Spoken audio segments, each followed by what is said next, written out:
루카가 전한 거룩한 복음입니다.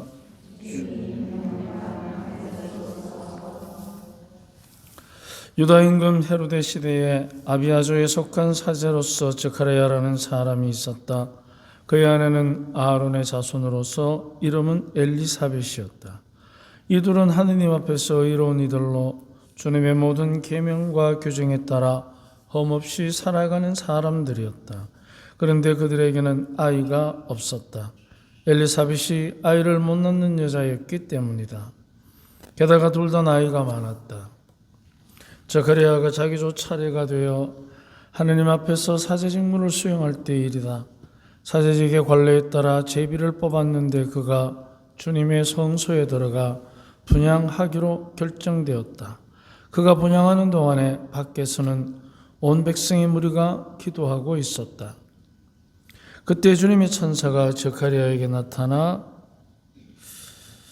분향 제단 오른쪽에 섰다. 저카리아는 그 모습을 보고 놀라 두려움에 사로잡혔다. 천사가 그에게 말하였다. 두려워하지 마라. 저카리아야, 너의 청혼이 받아들여졌다.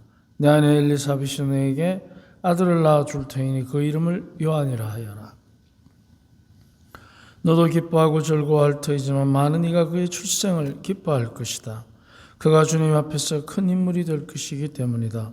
그는 포도주도 독주도 마시지 않고 어머니 태중에서부터 성령으로 가득 찰 것이다.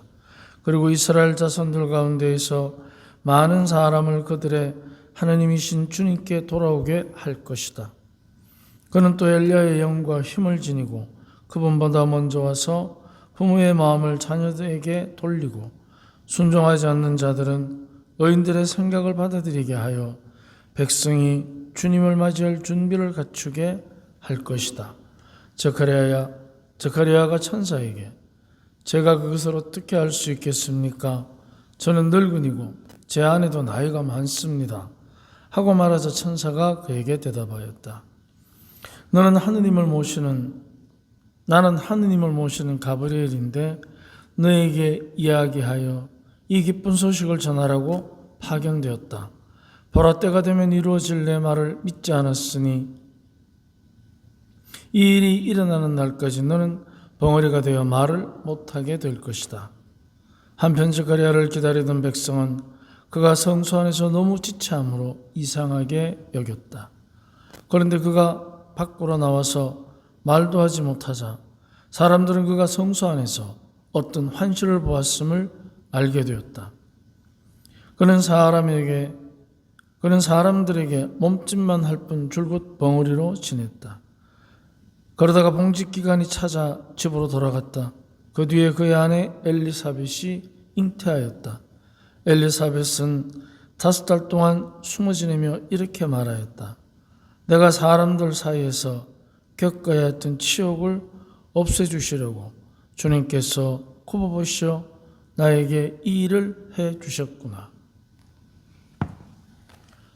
주님의 말씀입니다.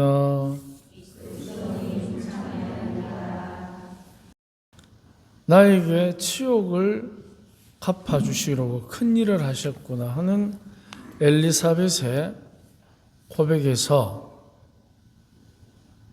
우리가 치욕과 큰 일이 어떤 것인지 비교해 볼 필요가 있습니다. 우리는 대부분 치욕이라고 하면 내가 당한 것입니다.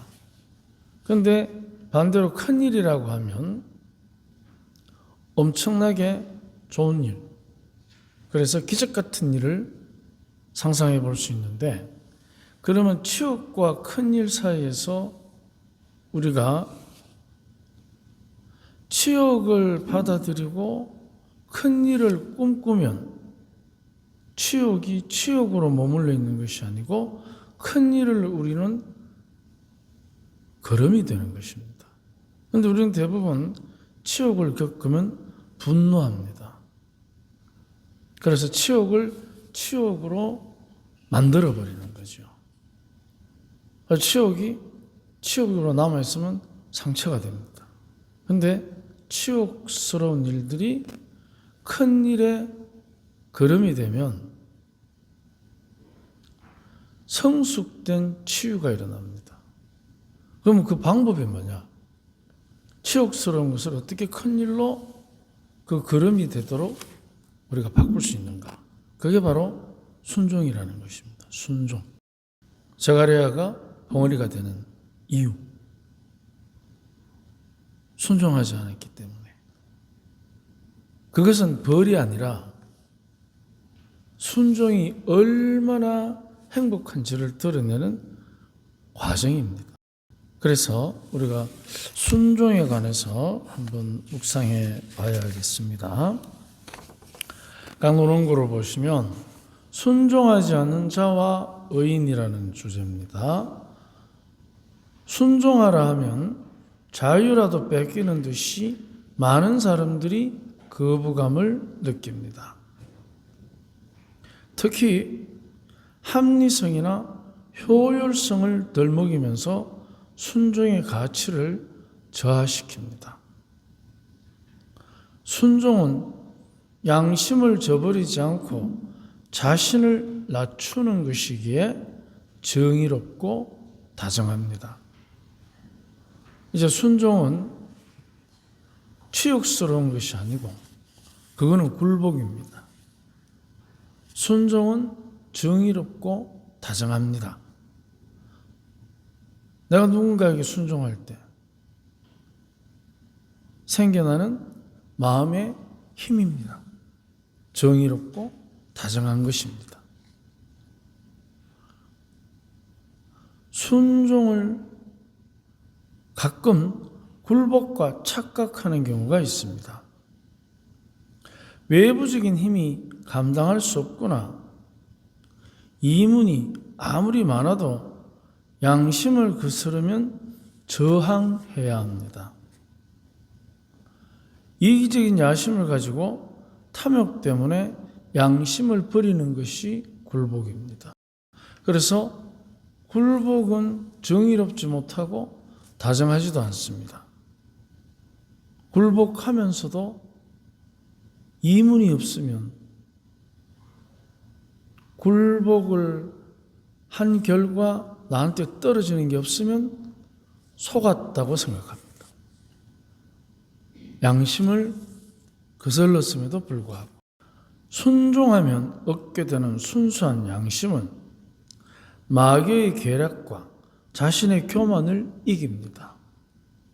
마귀의 계략은 가지고 싶은 것이 마치 행복의 열쇠처럼 기대하게 합니다.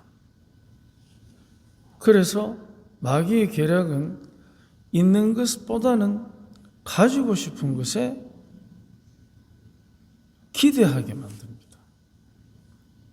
그러니까 기대한 만큼 지금의 현실에는 불만이 차고 기대한 만큼 나중에 결과는 실망으로 휘둘리고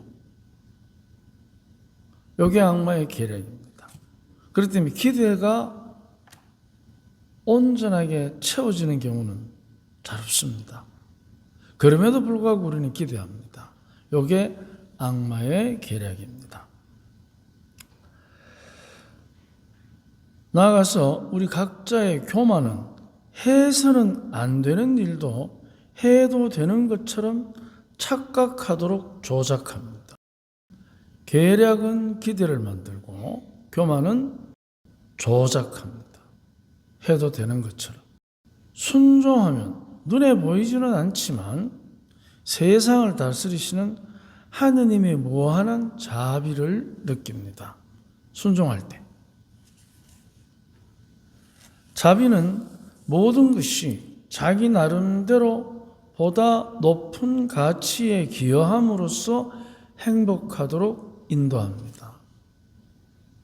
자비는 덮어놓고 뭘 주는 거, 그거를 의미하는 것보다도 하나님의 자비는 우리 각자가 자기가 할 수 있는 만큼 자기 나름대로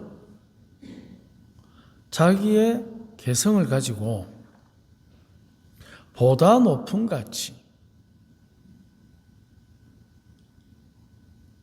보다 높은 가치는 더 정의롭고 더 선하고 더 다정스럽고 더 진실하고 이런 것들을 포함하겠죠. 이 인도는 사랑의 지혜를 깨닫는 것과 그것을 깨달은 바를 실천하는 두 가지로 이루어집니다. 사랑의 지혜를 깨닫는 것은 모든 피조물이 자기 나름대로의 가치를 가지지만 그것이 자기만을 위한 것이 아니라 더불어 살기 위해서 각자의 개성을 가지고 서로에게 순종해야 하는 것을 아는 것입니다. 이게 사랑의 지혜입니다.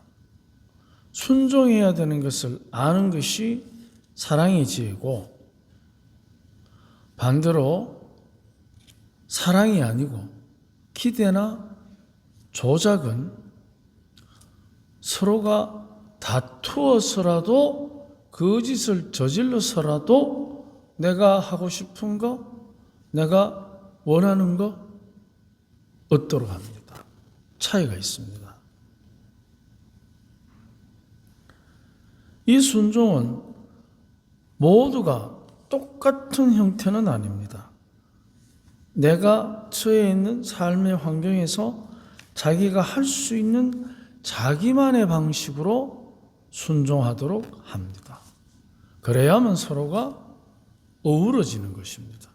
천편일률적으로 똑같은 방법으로 똑같은 모습으로 순종한다? 그건 로봇이지.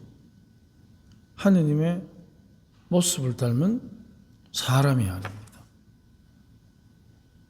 사람은 누구나가 어느 누구도 흉내낼 수 없는 나만의 개성을 가지고 있습니다.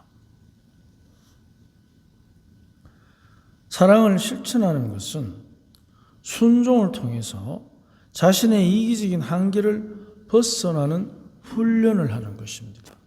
한계를 벗어납니다. 사랑은 만약 자기가 원하는 대로만 또 나아가서 하지 말아야 될 것을 해도 되는 것처럼 착각하게 되면 자기의 이기적인 욕심에 휘둘리기 때문에 한계를 벗어날 수가 없습니다. 이기적인 한계를. 그런데 사랑의 순종은 순종의 순종을 다함으로써 자기 한계를 벗어나게 합니다. 자기의 이기적인 한계를 벗어나서 자신과 이웃을 보는 사람의 시각하고 자기의 이기적인 욕심의 한계 안에 머물러 있으면서 자기와 이웃을 보는 시각하고 어느 것이 그 사람을 더 큰 행복으로 이끌어 줄 것인가? 그건 우리가 경험으로 잘 알고 있습니다. 순종은 우리 각자가 분리된 독단적 하나가 아니라 너와 나는 구별되지만 순종을 통해서 분리될 수 없는 하나가 될 때 2배의 행복을 누리게 합니다. 가정에서 가족들끼리 잘 한번 생각해 보십시오. 큰애 작은애 달라요. 독립되어 있습니다. 그런데 분리될 수는 없습니다. 왜? 형제이기 때문에. 가족이기 때문에 분리되지는 못하지만 독립적으로 구별은 됩니다. 그래서 형제가 분리되면 형제로서 누리는 행복이 없습니다. 그런데 서로 순종하면 형제로서 누리는 행복이 2배가 되는 것입니다.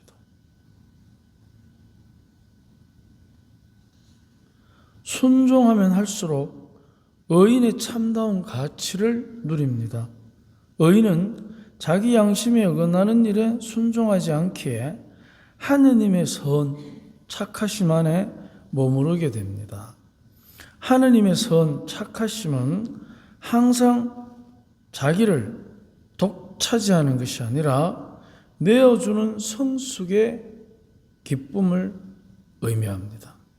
하느님의 착하심, 하느님의 선은 의인은 자기를 자기 것이라 하지 않습니다. 그렇다고 남에게 종속되게 끌려가도록 내버려 두지도 않고 악마에게 휘둘리도록 양심을 거슬러 탐욕을 부리지도 않습니다. 의인은 하느님의 것을 하느님께 돌려드리는데 순종할 뿐입니다. 심지어는 자기 자신만이 아니고 내가 알고 있는 모든 사람들, 그들이 하느님의 것이지 그들도 자기 자신의 것만이 아니고 또 내가 아는 그 사람이 나만의 것도 아닙니다. 하느님의 것이기에 하느님께 돌려드리는데 모든 것에 순종하는 것입니다. 그래서 탐욕이 강하면 쾌락과 이문에 굴복하여 참다운 자신을 잃어버리고 깨끗한 양심은 선과 진리에 순종하여 참다운 자신을 얻는다. 참다우면 어떠한 역경도 이겨내는 묘책을 세울 수 있습니다. 오늘 하루 하나님께 순종하면서 행복합시다. 아멘.